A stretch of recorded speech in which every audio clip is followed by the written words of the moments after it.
Now we are dealing with chapter gravitation. हम इस chapter में ग्रेविटेशन के बारे में बात करने वाले हैं। Let us understand exactly gravitation होता क्या है। कोई भी दो बॉडीज़ हो हमारे पास में, कोई भी दो बॉडीज़ हो, एक बॉडी ये हमारे पास में, एक दूसरी बॉडी है हमारे पास में, एक बॉडी वन बॉडी टू, इन दोनों बॉडीज़ के बीच में जो फोर्स लगता है बिकॉज ऑफ देयर मास, इनके मासेस के कारण, इनके द्रव्यमानों के कारण, इनके मासेस के कारण जो फोर्स लगता है उस फोर्स को हम बोला करते हैं फोर्स ऑफ ग्रेविटेशन। वो फोर्स क्या कहलाता है? फोर्स ऑफ ग्रेविटेशन, या उसे हम ग्रेविटेशनल फोर्स भी कहते हैं। ओके, तो दो बॉडीज़ के बीच में जो भी फोर्स लग रहा है उनके मासेस के कारण उसे हम बोलते हैं फोर्स ऑफ ग्रेविटेशन। एक बहुत कॉमन सा फोर्स है जो हमारी डेली लाइफ में हमको देखने को मिलता है।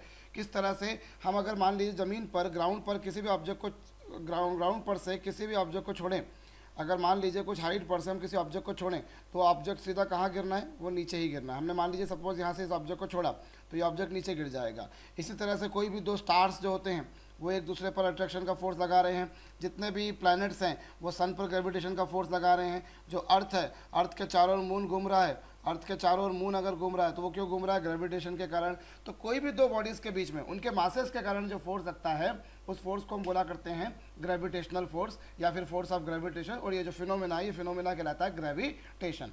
ओके, सो अब इसके बारे में हम बात करें तो इसकी डिस्कवरी एक्चुअली अगर देखी जाए तो ऑफिशियल रूप से अगर इसकी डिस्कवरी कही जाए या जिसको रिकॉग्निशन मिला हुआ है तो इसकी डिस्कवरी जो है वो 1665 में आइजैक न्यूटन ने करी थी इसकी खोज। It was discovered by eigen Newton. आप सभी को स्टोरी पता होगी कि वो जो है उसने पेड़ से गिरते हुए एक एप्पल को देखा और उस बेसिस पर उसने बताया कि why earth is attracting this apple since there is a force of attraction between this earth and this apple and it is why कोई भी ऑब्जेक्ट को अगर हम अर्थ पे कुछ हाइट से छोड़ेंगे तो ऑब्जेक्ट नीचे गिरते हैं, क्योंकि every object is pulled by the gravitation. Every object is pulled by the gravitation of the earth. तो ये एक बड़ा कॉमन सा फोर्स है जो सभी लोगों ने देखा है।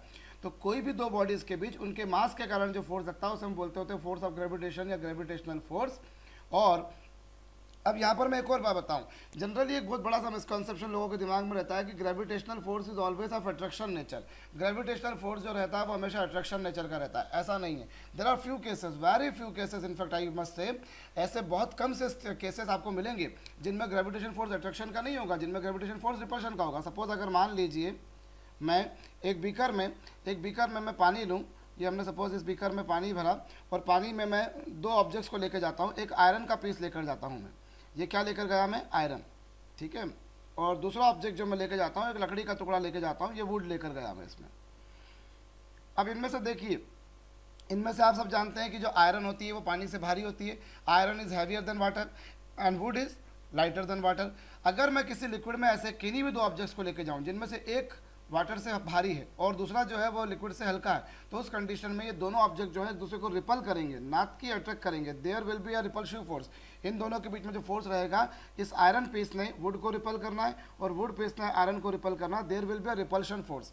ऑफ कोर्स मैं फिर कह रहा हूँ, देखिए अधिकांश स्थितियों में अगर कहा जाए, कई सारी पुस्तकों में आपको लिखा हुआ मिलेगा the force of attraction between two bodies, force of attraction between two bodies because of their mass, उसे हम बोलते हैं gravitation. But it is not necessary. Gravitation force will can be of repulsive nature.